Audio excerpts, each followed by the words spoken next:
السلام علیکم دوستو، welcome back to another video of missing facts. امام حنبل بن احمد رحمۃ اللہ علیہ نے ابو رزین اوکیلی سے بیان کیا ہے، انہوں نے کہا، اے اللہ کے رسول صلی اللہ علیہ وآلہ وسلم، آسمانوں اور زمین کو پیدا کرنے سے پہلے ہمارا پروردگار کہاں تھا؟ تو آپ صلی اللہ علیہ وآلہ وسلم نے جواب دیا کہ ہوا میں تھا، یعنی کہ اللہ کے سوا کچھ بھی موجود نہیں تھا، نہ اس کے اوپر ہوا تھی اور نہ ہی اس کے نیچے، بس ہر جگہ اللہ تعالیٰ ہی موجود تھا۔ مطلب یہ کہ اللہ تعالیٰ کے سوا کچھ بھی موجود نہیں تھا۔ اس کے بعد امام احمد، امام ترمذی، امام ابو داؤد اور بہت سے دوسرے محدثین رحمہم اللہ نے سیدنا عبادہ بن صامت رضی اللہ تعالیٰ عنہ کی روایت بیان کی ہے۔ وہ کہتے ہیں کہ میں نے رسول اکرم صلی اللہ علیہ وآلہ وسلم کو فرماتے ہوئے سنا کہ بلا شبہ اللہ تعالیٰ نے سب سے پہلے قلم کو پیدا کیا اور پھر اللہ تعالیٰ نے اس کو حکم دیا، لکھ۔ چنانچہ وہ قلم اسی وقت چل پڑا اور قیامت کے دن تک ہونے والی ہر چیز لکھ دی۔ یہ اللہ تعالیٰ کا علم تھا جس کو قلم نے اللہ تعالیٰ کے حکم سے لوح محفوظ پر لکھا۔ مطلب یہ ہوا کہ اللہ تعالیٰ نے آسمان و زمین کی پیدائش سے 50,000 سال پہلے تمام مخلوقات کی تقدیریں لکھ دیں، اور اس وقت اللہ تعالیٰ کا عرش پانی کے اوپر موجود تھا۔ تو اس سے واضح ہوا کہ سب سے پہلے پانی اور اس کے بعد پانی کے اوپر عرش پیدا کیا گیا، پھر قلم کی پیدائش کی گئی اور اس نے تمام مخلوقات کی تقدیریں تحریر کیں۔ اس کے بعد اللہ تعالیٰ نے اس کائنات کو بنایا اور اس کائنات کو 6 دن میں کمپلیٹ کیا گیا۔ اور ان 6 دنوں میں کیسے بنایا گیا، آئیے آپ سے اس بات کو ڈسکس کرتے ہیں۔ امام مسلم رحمۃ اللہ علیہ نے سیدنا ابو ہریرہ رضی اللہ تعالیٰ عنہ کی روایت پیش کی ہے کہ نبی کریم صلی اللہ علیہ وآلہ وسلم نے میرا ہاتھ پکڑ کر فرمایا، اللہ تعالیٰ نے ہفتے کے دن مٹی کو پیدا کیا، اتوار کے دن زمین میں پہاڑ، پیر کے دن درخت، منگل کے دن تکالیف، مصائب، جراثیم اور بیماریاں، بدھ کے دن نور کو پیدا کیا،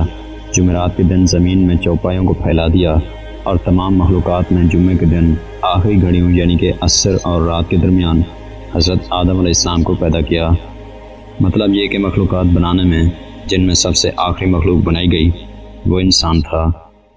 اس حدیث پاک میں مختلف احوال کو نہایت وضاحت کے ساتھ بیان کیا گیا ہے، اور اس سے یہ بات بھی واضح ہو چکی ہے کہ ابتدائی مخلوقات کی شروعات کیسے تھی۔ مگر آپ کو یہ بات واضح ہونی چاہیے کہ انسانوں کے پیدا ہونے سے پہلے فرشتے اور جنات پیدا ہو چکے تھے۔ صاحب عقل مخلوقات میں سے سب سے پہلا نمبر فرشتوں کا،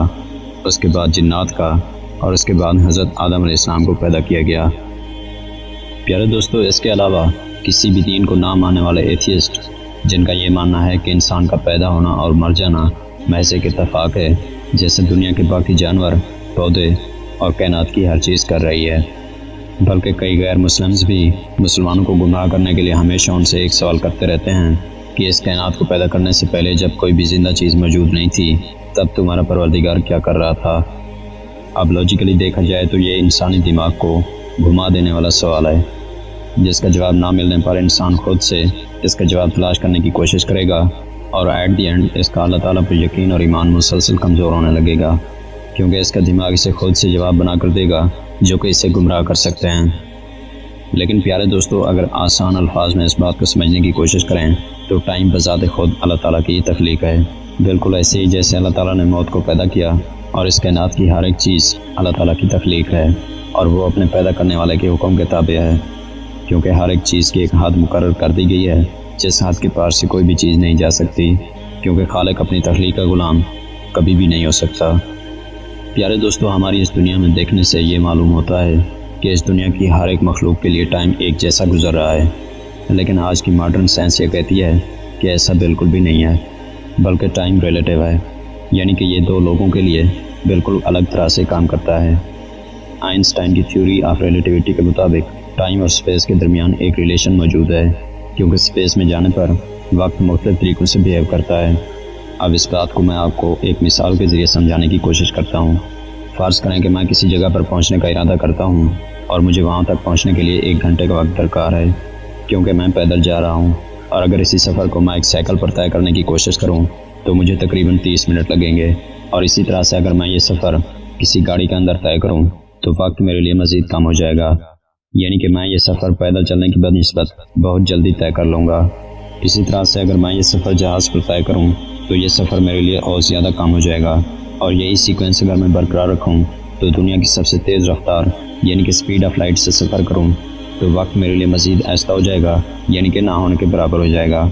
یعنی کہ وقت اور آپ کی حرکت ریلیٹیو ہیں اور آپ کی حرکت پر ڈیپینڈ کرتا ہے کہ آپ کو کتنا وقت لگے گا. بالکل اسی طرح سے اگر میری سپیڈ آف لائٹ سے بھی بڑھ جائے تو وقت میرے لیے بالکل بھی ایگزسٹ نہیں کرے گا. یعنی کہ اس کا مطلب یہ ہوا کہ اگر آپ وقت سے آزاد ہونا چاہتے ہیں تو آپ کو سپیڈ آف لائٹ سے بھی زیادہ تیز حرکت کرنی پڑے گی. اور ایسی حرکت کرنا انسانوں کے پاس کی تو بات نہیں ہے، لیکن اللہ تعالیٰ کی ذات اس پر قادر ہے، کیونکہ یہ وہ محض ذات ہے جس پر وقت اپلائی ہی نہیں ہوتا.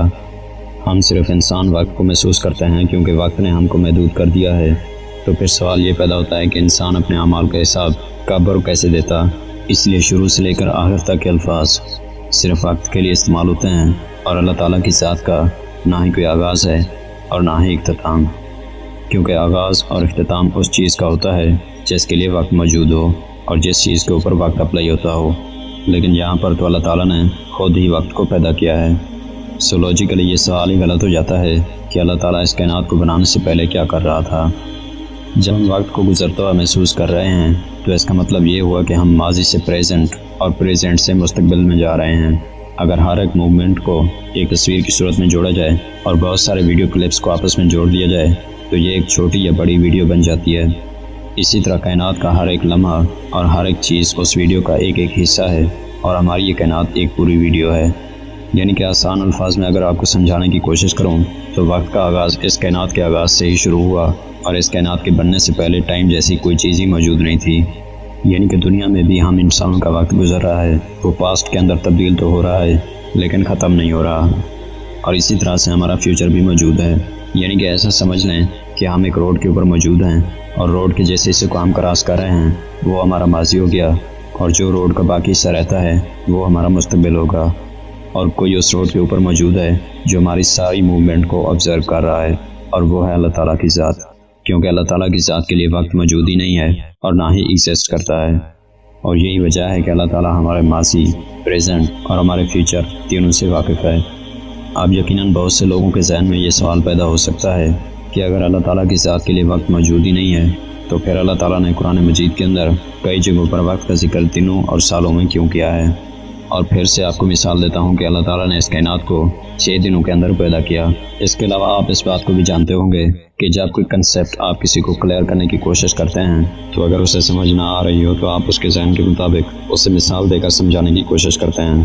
اور بالکل یہی کام 6 دنوں والی مثال کے ساتھ کیا گیا ہے. اس لیے مثال کے طور پر اللہ تعالیٰ نے سورۃ فضیلت کے اندر اس کائنات کو بنانے کے 2 دن بتائے ہیں، لیکن سورہ الاعراف کے اندر اس پوری کائنات کو پیدا کرنے کا وقت 6 دن بیان کیا گیا ہے. اگر ان دونوں قرآنی آیات کو جوڑ کر دیکھیں تو پتہ چلتا ہے کہ ہماری یہ زمین اس پوری کائنات سے 3 گنا زیادہ جوان ہے.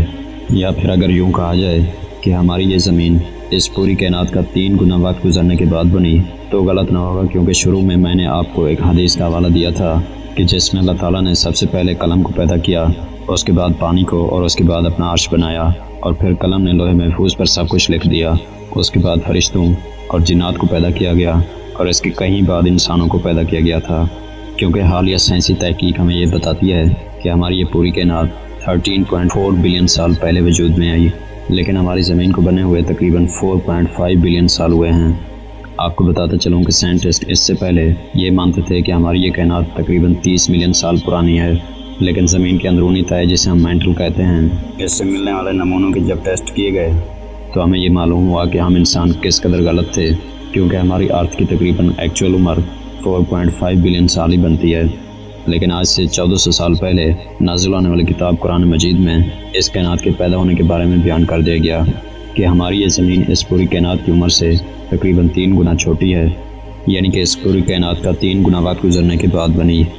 بے شک اللہ تعالیٰ کی ذات سب کچھ جانتی ہے، اور اس وقت جب کوئی انسان اور جن وغیرہ کچھ موجود نہیں تھا تو اس کائنات کے بارے میں صرف وہی ذات بیان کر سکتی ہے جو کہ اسے بنانے والی ہو یا پھر اس وقت پر موجود ہو، اور اسی کو ہی اللہ تعالیٰ کی ذات کہا جاتا ہے. مجھے امید ہے کہ آج کی ویڈیو سے آپ کو کچھ نیا جاننے کو ملا ہوگا،